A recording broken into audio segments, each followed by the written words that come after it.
नमस्कार, मैं हूं रविंद्र सिंह। कार्यक्रम कानूनी सलाह लेकर एक बार फिर से हाजिर हूं आप सभी के साथ। आज के दौर में साइबर फ्रॉड के प्रति जागरूकता एक बहुत बड़ा विषय है और इस विषय को लेकर हम समय समय पर आपके बीच तमाम जानकारियों को लेकर हाजिर होते हैं अपने मेहमानों के साथ।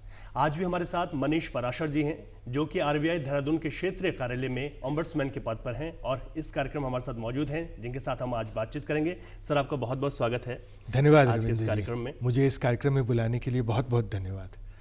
तो जिस तरीके से सर हम बात कर रहे हैं कि बैंकिंग को लेकर अगर हम साइबर फ्रॉड की बात करते हैं और उसमें जब बैंक की बात होती है तो बहुत महत्वपूर्ण हो जाता है जी। जैसे कि भारतीय रिजर्व बैंक की तरफ से ये कोशिश की गई है कि किसी के साथ भी जो उनसे जुड़े हुए बैंक हैं इस तरीके का फ्रॉड होता है, तो जो डिजिटलाइजेशन का जो दौर चल रहा है इस दौर में बहुत सारी चीज़ें ये हो रही हैं, हम इसको रोकने के लिए किस तरीके से प्रयास कर रहे हैं सर? देखिए, सबसे पहले मैं एक चीज़ कहूँगा, डिजिटलाइजेशन जो है वो आप भी इस चीज़ को मानेंगे और मेरे हिसाब से जो आम जनता है देश की वो भी इस चीज़ को मानेगी कि इसने हमारी ज़िंदगी को बहुत आसान कर दिया है। आज जो हमारे बड़े बुजुर्ग हैं वो ये जानते हों कि आज से 20 साल पहले हमें बैंकिंग सुविधाओं के लिए या मैं फिर कहूँ एक रेलवे टिकट खरीदने के लिए कितनी मशक्क़त झेलनी पड़ती थी। तो डिजिटलाइजेशन जो है उसने हमारी इन चीज़ों को आसान कर दिया है। लेकिन अब जैसे हर चीज़ का दो पहलू होता है, दुर्भाग्यवश ये है कि जो समाज के अवांछनीय तत्व हैं जिन्हें हम अनसोशल एलिमेंट्स कहते हैं और जो थोड़े एक तरीके से आप कह लीजिए कि जो अच्छे लोग नहीं हैं वो भी इस चीज़ों का फ़ायदा उठाते हैं। तो जैसे ही डिजिटलाइजेशन हुआ उसके जो नेगेटिव एस्पेक्ट्स हैं उसको इन लोगों ने पकड़ के एक आम जनता को फ्रॉड और ठगी करके उनके पैसे पे उनकी नज़र होती है। जो फ्रॉड होता है, जो एक फ्रॉडस्टर है, उसका नज़र एक्चुअली आपके बैंक में जो पैसे हैं उस पे होता है। तो मैं इस चीज़ पे ज़्यादा तो नहीं बोलूँगा, लेकिन एक चीज़ मैं ज़रूर कहूँगा कि अगर आप थोड़ी सी सावधानी बरतें तो इन चीज़ों को एक काफ़ी हद तक, मैं ये कहूँगा कि 99% तक रोका जा सकता है। ज़रूरत है सिर्फ थोड़े सावधान रहने की। और उसी सावधानी को लेकर से हम बात करेंगे। बिल्कुल। अब जैसे बैंक से जुड़ा हुआ कोई भी मामला है, बैंक में एक तो कौन सी ऐसी शिकायतें जो ज़्यादातर आपके पास पहुँच रही हैं? अब सबसे ज़्यादा जो आज का जो दौर चल रहा है उसमें किस चीज़ के शिकार लोग ज़्यादा हो रहे हैं जहाँ पर लगता है कि यहाँ पर जानकारी का अभाव है? बिल्कुल। देखिए, मेरा जो काम है, हम अंग्रेजी में इसे कहते हैं अल्टरनेट ग्रीवांस रिड्रेसल मैकेनिज्म। तो अगर मैं इसको आम भाषा में समझाऊं तो हम जो बैंक से जनमानस की आम शिकायतें हैं उसके लिए एक वैकल्पिक व्यवस्था है। अगर आपको बैंक से शिकायत है तो आप बैंक के पास जा सकते हैं और हमारे रेगुलेशन के हिसाब से, चूँकि हम बैंक्स को विनियमित भी करते हैं, हमने हर बैंक को ये कहा हुआ है कि आम जनमानस की जो भी शिकायतें हैं उनका आपको निवारण करना पड़ेगा। तो चूंकि हम एक वैकल्पिक व्यवस्था है, बैंक आपकी शिकायत की निवारण नहीं करती है तो आपको हमारे पास आने का हक है और आप जब हमारे पास आइएगा अपनी बात को लेके तो हम बैंक से उसकी पूछताछ करते हैं और अगर हमें ये लगता है कि बैंक की तरफ से कोई गलती थी तो आप यहाँ तक समझ लीजिए कि हम बैंक्स को पेनलाइज भी करते हैं, आपको हर्जाना देने के लिए भी कहते हैं। अब रही बात आंकड़ों की, तो आंकड़ों के हिसाब से अगर मैं टॉप 3 मतलब सबसे ज़्यादा जो शिकायतें हमारे पास आती हैं उनको अगर कहूँगा तो आजकल जो टॉक ऑफ द टाउन है जिसे हम कहते हैं कि फ्रॉड हो जाना मतलब आपके बैंक के खाते से गलत तरीके से पैसा निकाल लिया जाना या कोई आदमी आपके साथ फ्रॉड करके आपको ये बाध्य करता है कि आप अपने अकाउंट से पैसे दे दें, वो हैं। बैंक की जो इंटरेस्ट रेट होती हैं या फिर आपके जो पैसे रखे हुए हैं बैंक पे उस पे जो ब्याज मिलता है, तो उन चीज़ों के बारे में शिकायतें हमारे पास आती हैं। फिर आज के दिन में बैंक बहुत सी चीज़ों के लिए चार्जेस भी लेती हैं, मतलब शुल्क लिया जाता है, तो इन शुल्क से संबंधित शिकायतें भी आती हैं। तो मोटा मोटी इन 3 हेड्स में हमारे पास शिकायतें सबसे ज़्यादा आती हैं। अच्छा, यहाँ सर समझना ये ज़रूरी है कि किसी व्यक्ति के साथ अगर इस तरीके से कोई दिक्कत आ रही है, क्योंकि वो कोई भी बैंक हो सकता है, क्योंकि कोई भी बैंक वो आपसे ही जुड़ा हुआ है और आपकी वो शिकायत लेकर वहाँ पर पहुँच सकता है। वो शिकायत लेकर पहुँचने का जो रास्ता है वो क्या है एक आम व्यक्ति के लिए? यस, जैसा मैंने कहा कि हम एक वैकल्पिक व्यवस्था है, तो हमारे जितने भी गैर बैंकिंग कंपनियाँ या बैंक्स जिनको हम रेगुलेट करते हैं उनको हमने ये बताया हुआ है कि अगर आपके कस्टमर्स को आपसे कोई शिकायत है तो आप उनकी शिकायतों को सुनिए और उस शिकायत का समाधान करना आपके काम का भाग है। तो चूंकि हम एक वैकल्पिक व्यवस्था है, तो हमारा ये एक्सपेक्टेशन है कि पहले आप अपनी बात को लेके बैंक के पास जाइए, और अगर बैंक आपकी बात को सुनती नहीं है या आपको ये लग रहा है कि बैंक या गैर बैंकिंग कंपनी ने आपको जो समाधान दिया है वो आपके हिसाब से या एक लॉजिकल तार्किक जिसे हम कहते हैं समाधान नहीं है, तो आप हमारे पास आ सकते हैं। हमारे यहाँ शिकायत, डिजिटलाइजेशन का ज़माना है, आप इंटरनेट पे जाके हमारे यहाँ शिकायत कर सकते हैं। हम इस बात को भी भली भांति समझते हैं कि शायद कुछ लोगों को इंटरनेट पे जाके शिकायत करना उतनी अच्छे तरीके से नहीं आता हो, तो वो हमारे यहाँ पत्र लिख के शिकायत कर सकते हैं। अच्छा। जो देहरादून में या हमारी शाखाएं जहाँ हैं वहाँ जाके वो आप अपनी शिकायत जमा कर सकते हैं। और इस पे अगर आपको और ज़्यादा जानकारी चाहिए तो हमने एक टोल फ्री नेशनल नंबर बना के भी रखा हुआ है। ये नंबर है 14448, मतलब 14448। इस नंबर पे आप बात कीजिएगा तो कैसे आप अपनी शिकायत को हमारे पास दर्ज करा सकते हैं ये आपको विस्तार से बता दिया जाएगा। बिल्कुल, ये बहुत महत्वपूर्ण सर जी, कि जिस तरीके से आपने नंबर भी बताया कि यहाँ पर आप अपनी शिकायत को दर्ज करा सकते हैं। लोगों को लेकर से जागरूकता ये बहुत अहम होती है। हम भी वही कोशिश कर रहे हैं इस कार्यक्रम के माध्यम से, हमारा भी लक्ष्य वही है। लक्ष्य वही है। लेकिन फिर आप लोगों की तरफ से अलग अलग कार्यक्रम भी किए जाते हैं जी। वो कैसे आप लोग अवेयर कर रहे हैं, कहाँ कहाँ पर कार्यक्रम होते हैं, लोग कैसे उसमें शामिल हो सकते हैं, अपने किसी प्रश्न को पूछ सकते हैं? बिल्कुल, देखिए हम लोग अल्टीमेटली जो कहा जाता है अंग्रेजी में एक पब्लिक पॉलिसी इंस्टीट्यूशन है।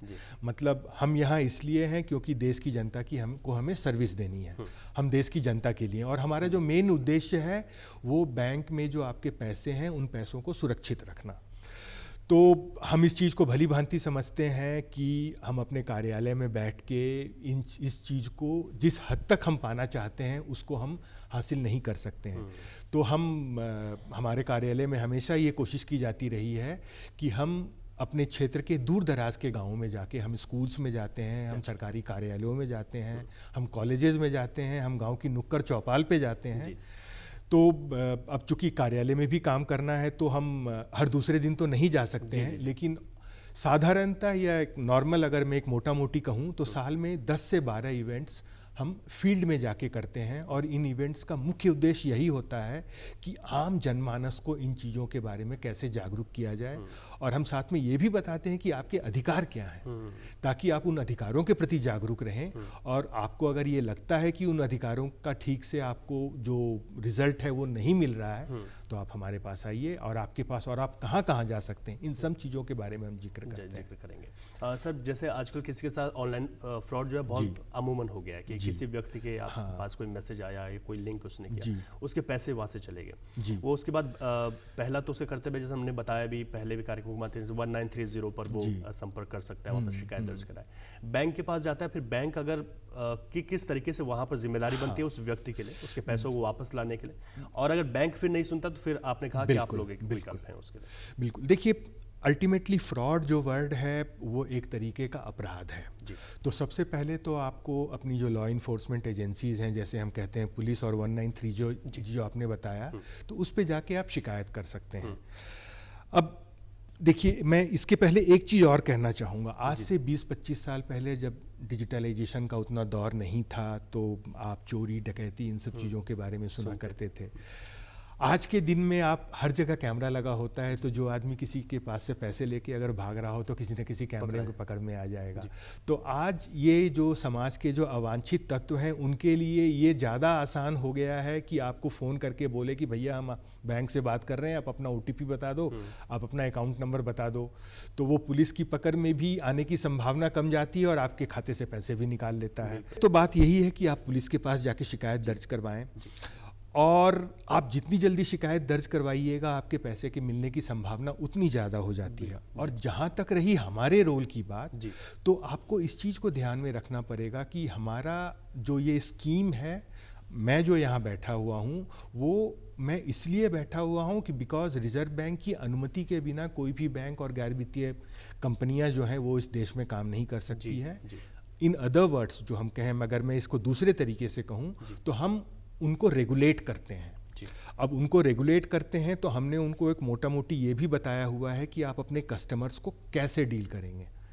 तो द मोमेंट आप एक फ्रॉड के बारे में अपने बैंक को रिपोर्ट करते हैं तो बैंक की कुछ जिम्मेवारियां बनती हैं, और जब आप बैंक के पास जाते हैं तो बैंक को हमने ये बता के रखा हुआ है कि आपको एक रिजोल्यूशन देना पड़ेगा, मगर कहने का मतलब ये है कि आपकी तरफ से अगर कोई गलती हुई है तो आपको उनके पैसे को वापस करना पड़ेगा। और किसी अगर आम आदमी को ये लगता है कि बैंक की गलती के बावजूद बैंक उनके पैसे को वापस नहीं कर रही है तो आप हमारे पास आइए, हम उसको नियमानुसार देखेंगे, और अगर हमें ये लगता है और डॉक्यूमेंट्स ये दिखाते हैं कि बैंक की गलती के कारण वो फ्रॉड हुआ है तो हम आपके पैसे जरूर वापस दिलवाएंगे। अच्छा, ये तो बहुत महत्वपूर्ण बात है सर। आपने कहा कि जितना जल्दी हो सके करिए। अच्छा, इसमें वो तो ठीक है कि आदमी समझता है कि जितना जल्दी मैं जाऊंगा तो उतनी संभावनाएं ज़्यादा बढ़ जाती है। कई बार कुछ वक्त किसी को लग जाता है, वो सोचता है अब कहीं ज़्यादा देर तो नहीं होगी, अब मेरी बात को कोई सुनेगा नहीं, तो उसे भी यहाँ पर समझना होगा। देखिए, साधारणता या नॉर्मली जो प्रेफरेबल कहते हैं हम अंग्रेजी में, तो अगर आपके साथ इस तरह की कोई दुर्भाग्यवश घटना हो गई है तो आप जितनी जल्दी पुलिस और बैंक के पास जाएंगे आपके पैसे, मैं ये नहीं कह रहा हूँ कि मिल जाएंगे, बट मिलने की संभावना उतनी ज़्यादा होगी। लेकिन फिर भी अगर आप किसी कारणवश पुलिस और बैंक के पास उतनी जल्दी नहीं जा पाते हैं, फिर भी आप कंप्लेन कीजिए। पुलिस को जैसे ही आप कंप्लेन करते हैं, जो 1930 नंबर है, ये देश के किसी भी भाग से आप इस नंबर को एक्सेस कर सकते हैं। इस नंबर को एक्सेस करने के लिए आपको कोई शुल्क नहीं देना पड़ता है। और जैसा आपको पता है, मेरे हिसाब से आज देश का ऐसा कोई भी कोना नहीं है जहां फ़ोन की सुविधा नहीं है।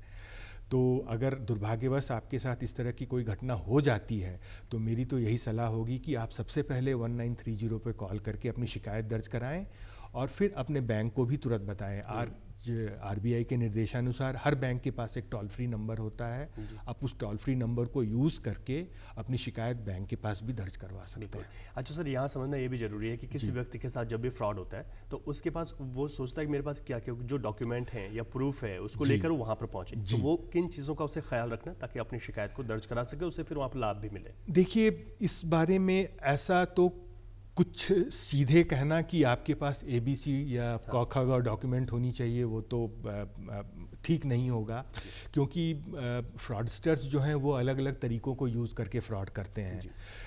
तो मेरी इसमें यही सलाह होगी कि जो भी डॉक्यूमेंट आपके पास उपलब्ध है या जो भी जानकारी आपके पास उपलब्ध है, आप जब भी अपनी शिकायत कर रहे हों तो उस जानकारी को पूरे अच्छे तरीके से बताएं, और जो भी डॉक्यूमेंट्स आपके पास हैं उन डॉक्यूमेंट्स को आप साझा करें।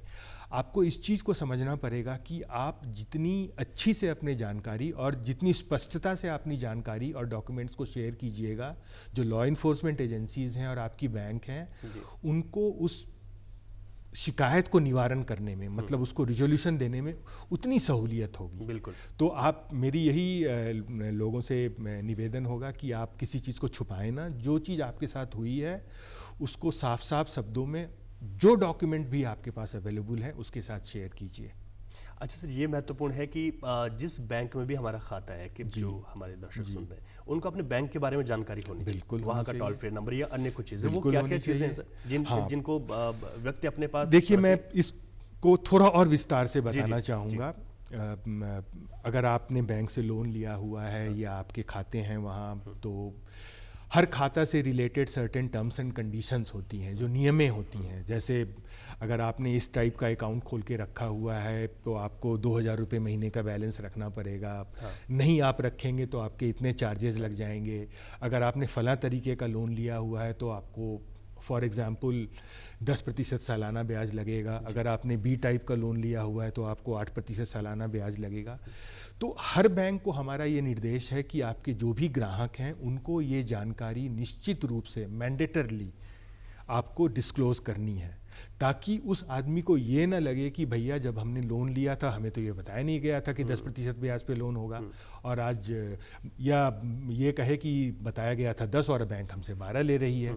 तो आप इन चीज़ों को बैंक से मांगिए, और बैंक को ये निर्देश दिया गया है कि इन चीज़ों को मैंडेटरली, अनिवार्य रूप से अपने कस्टमर्स के साथ शेयर करें। हमारा जोर इस पे है कि बैंक या गैर वित्तीय बैंक कंपनियां जिनको हम रेगुलेट करते हैं, वो अपने कस्टमर से एक ट्रांसपेरेंट, पारदर्शिता के को अपनाते हुए डील करें। ऐसा नहीं होना चाहिए कि भैया आइए आप लोन लीजिए, बाद में आपको बताया नहीं, अरे ये लोन तो हमने बोला था 10 लेकिन ब्याज तो 12 लग रहा है। तो हर वो चीज़ जो आपको उस लोन या खाते के बारे में जाननी चाहिए, उस चीज़ को बैंक आपको बताने के लिए बाध्य है। अच्छा से यहाँ ये जानना ज़रूरी है कि जो बैंक है उनके बारे में तो हम हर व्यक्ति जानते हैं कि यहाँ से लोन लिया जा सकता है। आज बहुत सारे ऐसे जो गैर वित्तीय बैंकिंग कंपनियां हैं वो हमारे सामने मौजूद हैं। बिल्कुल। लोग वहाँ चले जाते हैं, बाद में वहाँ पर उनको कई तरह की दिक्कतें होती हैं, या तो इंटरेस्ट रेट बहुत ज़्यादा है, या फिर जो बातें कही गई थी वो नहीं हुआ। उस सिलसिले में उस वक्त में आप लोग किस तरीके से हेल्प कर सकते हैं? ये भी बहुत अच्छा सवाल है, क्योंकि आजकल बहुत से लोग बैंक के अलावा गैर वित्तीय बैंकिंग जो कंपनियां होती हैं, जिन्हें हम नॉन बैंकिंग फाइनेंशियल कंपनीज कहते हैं, वहाँ से भी लोन लेते हैं। जैसे आजकल गोल्ड लोन का बहुत चल रहा है। तो जो बातें मैंने बैंक के बारे में कही कि आपके ब्याज पे 10% ब्याज आपके लोन पे 10% ब्याज लगेगा, आप अगर समय पे पैसे नहीं दीजिएगा तो हम आपसे 500 रुपये का चार्ज लेंगे, फॉर एग्जाम्पल।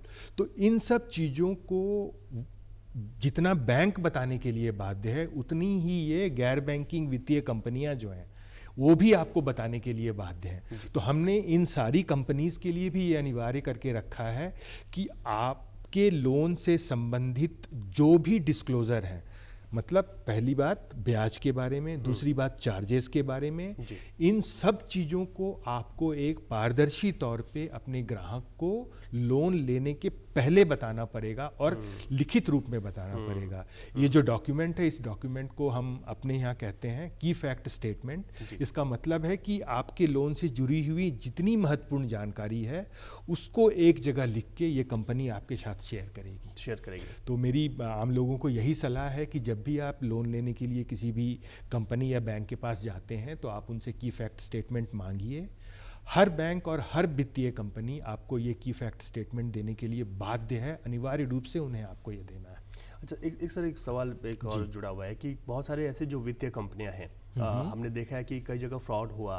उन्होंने कहा कि पैसा 2 गुना कर दिया जाएगा, बहुत ज़्यादा इंटरेस्ट रेट लिया जाएगा, और फिर पता चलता है कि वो, मैं बता रहा हूँ, वो फ्रॉड हो गया। तो ये अभी आपको एक चीज़ को ध्यान में रखना पड़ेगा। आपके पास एक कंपनी आती है। अब देखिए, कंपनी 2-3 तरह की हो सकती है। एक कंपनी जिसको आरबीआई रेगुलेट करती है, एक कंपनी जो रेगुलेट नहीं करती। अब कल को आपको कोई भी आदमी आपके पास आके यह कह सकता है कि मैं फला कंपनी से आया हूँ, आप अपने 2 लाख रुपए हमें दीजिए, मैं आपको 1 महीने के अंदर 3 लाख रुपए या 2.5 लाख रुपए दूंगा। सबसे बड़ी बात ये ध्यान में रखनी है, जिसे हम अंग्रेजी में कहते हैं nothing is free in life. कोई चीज़ आपको मुफ्त में मिलती नहीं है। तो एक बैंक जो आपके 2 लाख रुपए पे अगर आप 7% का ब्याज मानिए तो साल में 14% का ब्याज दे रहा है, तो मेरे हिसाब से किसी के हाथ में कोई अलादीन का ऐसा चिराग नहीं है कि जो 2 लाख रुपए के 2.5 लाख करके आपको साल में दे देगा। तो आपको सबसे पहले देखना है कि डिपॉजिट लेने के लिए कोई कंपनी या लोन देने के लिए कोई कंपनी आपके पास आ रही है, तो पहली जानकारी जो आपको उस कंपनी के रिप्रेजेंटेटिव से या कंपनी वालों से आपको मांगनी है कि भैया आप ये हमें बताइए कि ये कंपनी आरबीआई की रेगुलेटेड एंटिटी है कि नहीं है। अगर आरबीआई की रेगुलेटेड एंटिटी है तो आरबीआई ने आपको लोगों से डिपॉजिट लेने के लिए अधिकृत किया है कि नहीं किया है। जो लोग आपसे आके ये बोलते हैं कि भैया आप मुझे 2 दीजिए और साल के अंदर हम आपको 2 का 3 देंगे, उसमें 100 के 100, मैं 99 भी नहीं कहूँगा, फ्रॉड हैं। आप उनकी बातों पे विश्वास मत कीजिए और अपने पैसे को हर तरीके का जांच पड़ताल करने के बाद ही किसी के हाथ में दीजिए। ये बहुत महत्वपूर्ण है। ये बहुत महत्वपूर्ण है। अच्छा, इस तरीके की कोई शिकायतें आप लोगों के पास पहुंची हैं सर? क्योंकि हमने देखा कि खासतौर पर अगर उत्तराखंड की अगर हम बात करें तो पहाड़ी इलाकों में ऐसी तमाम चीज़ें हुई हैं कई जगहों पर, इन क्षेत्रों में जहां पर हम कहें कि लोगों को ये लगा या उन वित्तीय कंपनियों को बहुत ज़्यादा जागरूक नहीं है लोग। तो देखिए, अब दिक्कत ये आती है कि हर जगह हमारा कार्यालय है नहीं, लेकिन सौभाग्यवश आज के ज़माने में आप फ़ोन करके पूछ सकते हैं। बहुत से बैंक्स ने टोल फ्री नंबर किया हुआ है, हमारा टोल फ्री नंबर हमने आपसे बताया। और सबसे बड़ी बात कि आप अपने लोकल पुलिस थाना जो है वहाँ से भी जाके आप जानकारी कर सकते हैं कि ये फला कंपनी का आदमी मेरे पास पैसे मांगने आ रहा और वो कह रहा है कि हम आपके 2 लाख रुपए को साल में 3 लाख कर देंगे, वो आदमी सही है या नहीं है। लेकिन फिर भी आप मेरी एक बात को मान के चलिए कि कोई भी आदमी अगर आपसे ये आके कह रहा है कि आप मुझे 1 लाख रुपए दीजिए और हम 1 साल के अंदर आपको 1.5 लाख देंगे, तो 99 नहीं, वो 100% वो आदमी फ्रॉड है, Fraud वो आपसे झूठ बोल रहा है, आपके पैसों के लेके भाग जाएगा। किसी के हाथ में कोई ऐसे जादू की छड़ी नहीं है कि आपके 1 लाख रुपए को बढ़ा देगा, एक डबल साल कर में देगा 1.5 लाख या 2 लाख करके दे नहीं, देगा। बहुत सही बात। और ये आपने बहुत अच्छा सुझाव दिया सर कि हम जो नियर हमारे पुलिस थाना है वहाँ से चौकी है, आप वहाँ बिल्कुल रिपोर्ट कीजिए ताकि बाद में ज़्यादा दिक्कत बिल्कुल। नहीं। अच्छा, जब हम फ्रॉड की बात कर ही रहे हैं सर, तो डिजिटल अरेस्ट एक बहुत ज़्यादा आजकल पॉपुलर हो गया है। देखिए, इसके पहले मैं एक ही चीज़ बताऊंगा। हिंदी में एक कहावत है जिसे हम कहते हैं तू डाल डाल मैं पात पात। तो कुछ दिन पहले लोगों को लिंक भेजा जाता था क्लिक करने के लिए, फ़ोन पे ये कहा जाता था कि आपका पार्सल आया है, उस पार्सल में गलत चीज़ें, आप हमें पैसे दीजिए। आज टॉक ऑफ द टाउन जिसे अंग्रेजी में कहते हैं फ्रॉड के मामले में, वो डिजिटल अरेस्ट है। एक चीज़ को मैं बहुत साफ कर देना चाहता हूँ, there is nothing called digital arrest. अगर मैं इसको हिंदी और आम भाषा में कहूँ, डिजिटल अरेस्ट नाम की कोई चीज़ नहीं होती है। आप इस चीज़ को ध्यान में रखिए कि कोई आदमी अगर आपसे डिजिटल अरेस्ट की बात कर रहा है तो वो आदमी आपको डरा धमका के आपसे आपकी गोपनीय जानकारी निकाल लेना चाहता है, और उस गोपनीय जानकारी को यूज़ करके वो आपके खाते से पैसे निकाल लेगा। जो हमारे पास आंकड़े हैं, देखिए आज डिजिटल अरेस्ट है, कल कुछ और हो जाएगा, तू डाल डाल में पात पात। तो हमारे पास जो आंकड़े हैं वो आंकड़े यही दिखाते हैं कि मुख्यतः जो फ्रॉड होते हैं उसमें 2 मेन चीज़ें होती हैं, एक डर और दूसरा लालच। तो जो पहले हम बात कर रहे थे कि आपके पास आएगा 2 लाख को साल में 3 लाख करने की बात करेगा, वो लालच के अंदर आती है। और ये जो डिजिटल अरेस्ट है ये डर के अंदर आती है। तो आप ये समझ लीजिए, आपको कोई आदमी, अगर कोई भी पुलिस किसी आदमी को वीडियो कॉल नहीं करती है, और द मोमेंट आपके पास, जिस समय आपके पास कोई आदमी ये फ़ोन करके बोल रहा है कि हम आपको डिजिटल अरेस्ट करने वाले हैं, मेरी ये सलाह है कि तुरंत अपने निकटतम थाने में आप जाके बताइए वो आदमी 100% फ्रॉडस्टर है जो आपसे गोपनीय जानकारी लेके आपके खाते से पैसा निकालना चाहता है। बिल्कुल बिल्कुल ठीक आपने समझाया सर। अब आरबीआई सर इतनी कोशिशें कर रहा है, आरबीआई की कोशिशें हैं कि किसी भी ग्राहक के साथ कोई फ्रॉड ना हो, और अगर होता है तो हम उसे, चाहे बैंक भी अगर मदद नहीं कर रहा है तो उसके बावजूद भी आप लोग बैठे हैं कि हम आपके साथ हैं। एक आम आदमी से क्या अपेक्षा होनी चाहिए सर? देखिए, जो जैसा मैंने कहा, जो हमारे आंकड़े हैं उसके हिसाब से मैंने कहा कि डर और लोभ, तो सबसे बड़ी बात क्या है कि आप इन चीज़ों के बारे में अवेयर हो जाएं। रिजर्व बैंक में भी हमारी ये सोच है कि फ्रॉड को रोकने का सबसे अच्छा उपाय ये है कि फ्रॉड को होने ही ना दिया जाए। लोगों को इतना जागरूक कर दिया जाए कि आपके पास कोई फ्रॉडस्टर फ़ोन करके कुछ बोल रहा है तो आप तुरंत समझ जाएं कि ये आदमी फ्रॉडस्टर है, ये बैंक या किसी आरबीआई रेगुलेटेड एंटिटी से ये आपसे बात नहीं कर रहा है, और वो उसकी नज़र एक्चुअली आपके साथ एक फ्रॉड करने पे है और आपके खाते से वो पैसा निकालना चाहता है।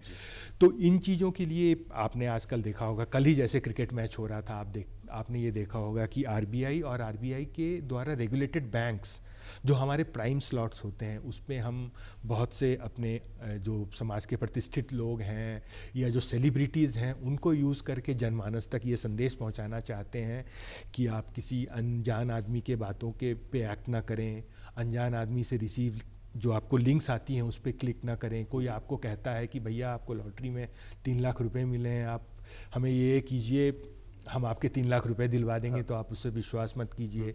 कोई आपसे कह रहा है कि डिजिटल अरेस्ट हम आपको करने वाले हैं, तो आप उससे डरिए मत। तो जितने भी मास मीडिया चैनल्स हैं, फिर इंटरनेट के माध्यम से हम जनमानस को यही समझाने की कोशिश करते हैं कि इन चीज़ों से आप सावधान रहिए, और आप अगर सावधानी बरतिएगा तो मैं आपको दावे के साथ कहता हूँ कि जो फ्रॉड के जो इंस्टेंसेस हैं इसमें 99% से भी ज़्यादा की कमी आ जाएगी। अच्छा सर, फिर मैं बैंक से एक चीज़ समझना चाहूँ, क्योंकि आज हर एक व्यक्ति जो है बैंक से सीधा जुड़ा हुआ है, उसका वहाँ पर किसी तरीके का अकाउंट है। तो एक बैंक की कितनी जिम्मेदारी है एक ग्राहक के प्रति, वो बहुत महत्वपूर्ण जिम्मेदारियाँ जो कि होनी ही चाहिए, जिससे कि एक व्यक्ति को अगर जानकारी नहीं है तो उसे पता है कि बैंक मुझे ये चीज़ें प्रोवाइड करेगा, ये मदद मुझे बैंक करेगा। ये बहुत अच्छा सवाल है। देखिए, सबसे बड़ी बात क्या है कि आपको ये चीज़ समझना पड़ेगा कि बैंक भी एक तरीके का बिजनेस है, लेकिन इस बिजनेस में एक आम बिजनेस से डिफरेंस ये है कि यहाँ कोई मशीन नहीं लगती है, आप किसी चीज़ का प्रोडक्शन नहीं करते हैं, आपको कस्टमर से डील करना है। तो जो हमारे नियम कानून हैं जिसके हिसाब से बैंक को चलना है, उस पे हम इन चीज़ों पे बहुत ध्यान देते हैं कि आप अपने कस्टमर से कैसे डील करेंगे। अगर आप इंटरनेट पे जाके आरबीआई की वेबसाइट में देखेंगे तो एक बैंक को अपने कस्टमर्स से कैसे डील करना है, उस चीज़ के बारे में हमारे निर्देश हैं उस पे दिए हुए हैं। इसमें हमारा फोकस यही होता है कि जब भी एक कस्टमर आपके पास आए, आप उससे पारदर्शिता के साथ डील कीजिए। तो जितनी चीज़ें आपको डिस्क्लोज करनी है, सारी चीज़ों को एक ट्रांसपेरेंट यानी कि एक पारदर्शी फॉर्म में आदमी से डिस्क्लोज कीजिए, और जो आदमी आपसे सर्विसेज अवेल कर रहा है, उस आदमी को उस सर्विसेज या वो जो ग्राहक है उसको उस सर्विसेज के बारे में पूरी जानकारी होनी चाहिए, ताकि वो हर चीज़ों को कंपेयर करके एक इन्फॉर्म्ड डिसीजन ले सके कि हाँ, मुझे ए बैंक के साथ खाते और इस टाइप का खाता खोलना है।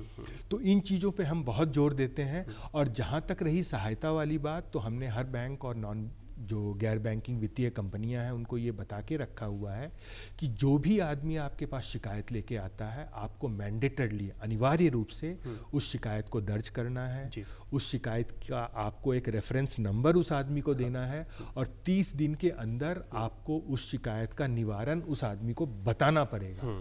और अगर इसके बावजूद भी ये नहीं होता है, तो फिर मैं तो यही कहूँगा, हम बैठे हुए हैं, आप हमारे पास आइए, आपके साथ जो गलत अगर हुआ है नियमानुसार हम उसको पूरी तरह से देखेंगे, और अगर हमें ये लगा कि बैंक या किसी कंपनी ने आपके साथ गलत किया है तो हम उन पे पेनल्टी भी लगाते हैं। मतलब हम ये भी कहते हैं कि बैंक आपको एक आर्थिक हर्जाना कंपनसेशन जो है उस आदमी को देता है। चलते चलते सर एक सवाल है कि कोई भी ग्राहक बैंक पर पहुंचता है तो वहाँ पर उससे बहुत सारी चीज़ें ऐसी हैं कि उससे कोई अलग खाता खुलवा दिया जाता है, या किसी तरीके का उसको कहा जाता है ये कीजिए, और कई लोग ऐसे हैं कि जो समझ नहीं पाते लेकिन फिर भी कर लेते हैं। तो अगर कोई, ये सभी बैंक नहीं है, बहुत सारे बैंक बहुत अच्छा काम कर रहे हैं, लेकिन कुछ अगर ऐसा है कि जहाँ पर दबाव अगर बन रहा हो। मैं आपकी बात से सहमत हूँ।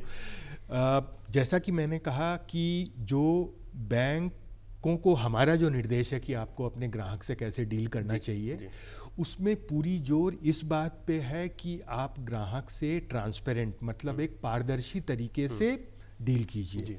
अब देखिए, बैंक के पास ऐसे भी खाते होते हैं जहां महीने में आपको कम से कम 1 लाख रुपए की डिपॉजिट रखनी है। हमारे समाज में जो ऐसे लोग हैं जिनके पास, जो थोड़े अपर मिडिल क्लास वाले लोग हैं, उनके लिए वो उपयुक्त होगा, लेकिन एक आम आदमी है वो तो 1 लाख रुपए का बैलेंस रख नहीं पाएगा। तो हमने हर बैंक को ये भी बोला हुआ है कि आप 0 बैलेंस अकाउंट भी रख सकते हैं। तो हमारा बैंक से ये एक्सपेक्टेशन है, और बैंक ये कर भी रहे हैं, कि आप, एक आदमी आपके पास अगर खाता खोलने आता है तो जितने भी ऑप्शंस, मतलब जितने भी तरीके के खाते आपके पास अवेलेबल हैं, आप उनको बताइए, और वो आदमी अपने हिसाब से जो उसको सबसे उपयुक्त खाता लगेगा वो खोलेगा आपके साथ। और उस उपयुक्त खाते में क्या चार्जेस लगेंगे, नहीं लगेंगे, कितना ब्याज दिया जाएगा, आप क्या कर सकते हैं, क्या नहीं कर सकते हैं, ये सारी चीज़ें ट्रांसपेरेंट तरीके से उस बैंक को, उस ग्राहक को बताना है। और अगर बैंक नहीं बताती है तो मैं फिर वही कहूँगा, आप हमारे पास आइए, हम उसको देखेंगे। बहुत अच्छी जानकारियाँ सर आपके माध्यम से मिली इस कम समय में, और बहुत बहुत शुक्रिया आपका। धन्यवाद रविंद्र जी। तो आज हमने कानूनी सलाह में बात की कि किस तरीके से बैंक के माध्यम से भी अगर आपकी पूरी सहायता नहीं की जाती है, या बैंक के साथ अगर आप वहाँ पर पहुँच रहे हैं और आपको वो उचित सलाह वहाँ पर नहीं मिल रही है, तो उसके बाद आप कैसे अपनी बात को आगे रख सकते हैं, और जो बैंक से आप चाहते हैं अगर ऐसा नहीं होता है तो उसके लिए भी आपके पास एक विकल्प है, उसके लिए क्या माध्यम है, इस पूरे कार्यक्रम के माध्यम से हमने आपको बताया। कानूनी सलाह में अभी के लिए इतना ही, इजाज़त दीजिए, नमस्कार।